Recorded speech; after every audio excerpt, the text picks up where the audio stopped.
Guys welcome छ सबैजनालाई मेरो नयाँ भिडियोमा। आज चाहिँ म काठमाडौँदेखि रामेछापसम्मको यात्रामा मेरो गाउँसम्मको यात्रामा निस्किएको छु।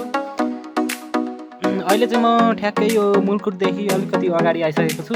उता रोसी खोलातिरको चाहिँ बाटो अप्ठ्यारो भएको कारणले गर्दा अगाडिको चाहिँ मैले भ्लग बनाउन सकिनँ, त्यही भएर यता सजिलोमा आएर चाहिँ भ्लग बनाउन स्टार्ट गरेको छु। तपाईँहरू सबैजनाले कृपया लाइक कमेन्ट सेयर गर्नु होला सबैले हैन, सब्स्क्राइब गर्न नबिर्सिनु होला। सो यस्तै छ, आज माघे सङ्क्रान्ति मनाउनलाई घर जाँदैछौँ। सबैलाई ह्याप्पी माघे सङ्क्रान्ति राम्रोसँग मनाउनु होला हैन, त्यही भन्न चाहन्छु।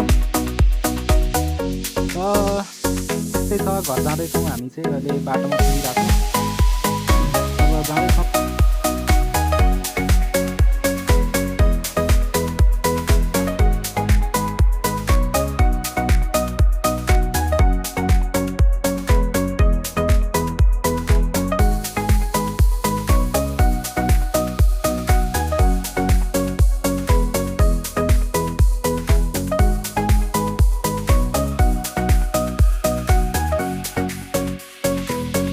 गाउँ जानुको चाहिँ एउटा छुट्टै मजा छ क्या, आफ्नै होइन। टक्क सरेर गाउँ जाने भनेपछि त्यत्तिकै खुसी लागिहाल्छ।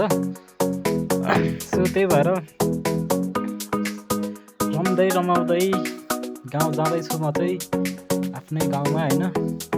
अब सबैलाई त्यस्तै लाग्छ होला सायद, मलाई भन्नु भन्दा पनि अब आफू जन्मेको ठाउँमा होइन सबैलाई जान त मन लाग्छ, तर पनि अलिक खालको खुसी दिन्छ क्या यस्तो कुराहरूमा चाहिँ।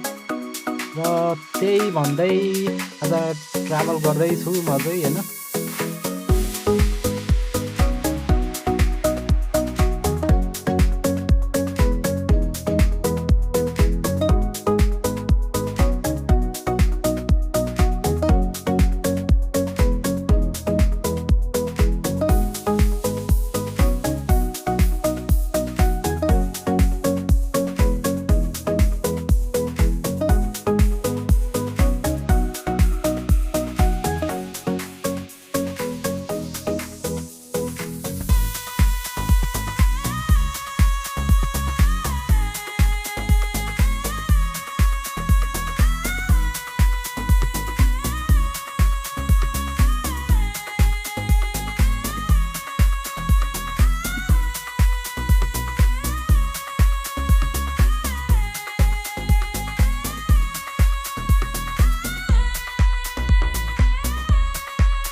र अहिले चाहिँ म ठ्याक्कै यो हाम्रो यता सेल्फी डाँडा पनि भन्छन्, रातपाटे भन्ने ठाउँमा आइपुगेको छु। यहाँबाट पनि अझै खुलकोट पुग्न अझै टाइम लाग्छ, तर यो पनि ठाउँ चाहिँ एकदमै रमाइलो छ। प्रायः एकदमै मान्छेलाई यो ठाउँ थाहा नहोला, नत्र सबै धेरै जति मान्छेलाई यो ठाउँ थाहा हुन्छ होइन। यो चाहिँ सिन्धुलीको रातपाटा भन्ने ठाउँ होइन, एकदमै राम्रो छ यहाँ पनि। सो यो बाटो हिँड्दाखेरि चाहिँ एकदम आनन्द हुन्छ क्या, ठाउँहरू हेर्दै नदीको किनारै किनार होइन। रमाइलो छ, यात्रा जारी रहनेछ।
अहिले चाहिँ भने म ठ्याक्कै यो सुनकोशी मरिन डाइभर्सनमा आइपुगिसकेँ।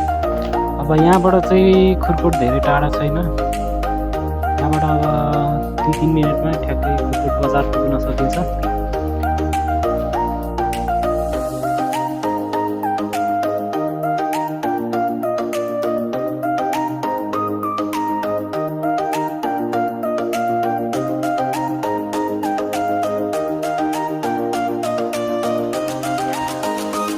खोलाको किनारमा यसरी बाटो हुँदा पनि एउटा छुट्टै रमाइलो हुन्छ यात्रा गर्नको लागि चाहिँ।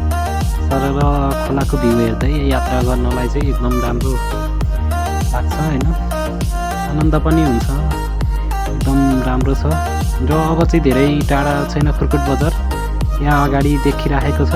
अब यहाँबाट 2 मिनट पनि लाग्दैन होला सायद त्यहाँ पुग्नलाई।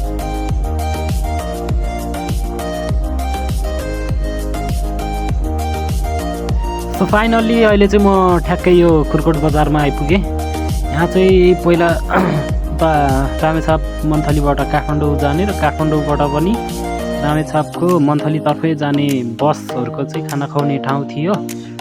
र बाढीको कारणले गरेर भनौँ न, यहाँ चाहिँ सबै बगायो। अहिले चाहिँ खासै त्यति छैन र अर्कै ठाउँमा लगेर खाना खुवाउँछ। र ट्राफिक चेकिङ पनि हुन्थ्यो यहाँनिर पहिला, अहिले त्यो पनि छैन। सब यहाँनिर बाढीले बगायो, त्यही भएर चाहिँ यहाँ अहिले अलिक खाली ठाउँ भएको छ। र यो अगाडिको माथिको बाटो सिधा गएर यता यो माइक्रोहरू गइरहेको तर्फ गयो भने चाहिँ हामी यहाँबाट सिन्धुली बर्दिवास पुग्न सक्छौँ। र हामी चाहिँ माथिल्लो बाटो नगई तल्लो बाटो गएर चाहिँ रामेछापतर्फ जानेछौँ। यहाँबाट चाहिँ रामेछाप र सिन्धुली जाने बाटो छुट्टिन्छ। यो चाहिँ खुरकोट रहेको छ है त।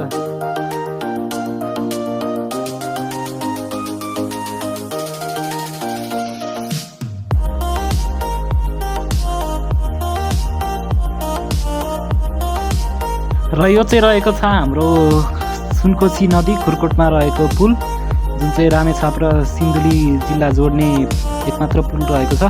र यो आधी भागदेखि चाहिँ बाढीले बगाएको थियो र आधीमा चाहिँ यो बेली ब्रिज हालेर अहिले सहजीकरण गरिएको छ। र यसले गरेर पनि अहिले यात्रामा धेरै सजिलो भइरहेको छ हामीलाई भनौँ न होइन। र यहाँनिर चाहिँ मामाले रोकेर कताबाट आउनुभएको, कता जान लाग्नुभएको ताउति सोध्नुभयो। र हामीले मामासँग एकछिन कुरा गरेर फेरि अगाडि बढ्यौँ। र अगाडि बढिसकेपछि यो चाहिँ ठ्याक्कै अघि हामीले जुन सुनकोशी मरिन डाइभर्सनको कुरा गरेको थियौँ, हामी ठ्याक्कै त्यसको पारिपट्टि आएको छौँ। र यो पारिपट्टिबाट चाहिँ त्यो सुनकोशी मरिनको अगाडिको बाटो जाँदाखेरि चाहिँ ठ्याक्कै काठमाडौँ जाने बाटो त्यही नै हो। र वारिपारि त्यो खुरकोटको पुलले नै जोड्ने भएको कारणले चाहिँ अहिले म वारीबाट भिडियो बनाउँदैछु।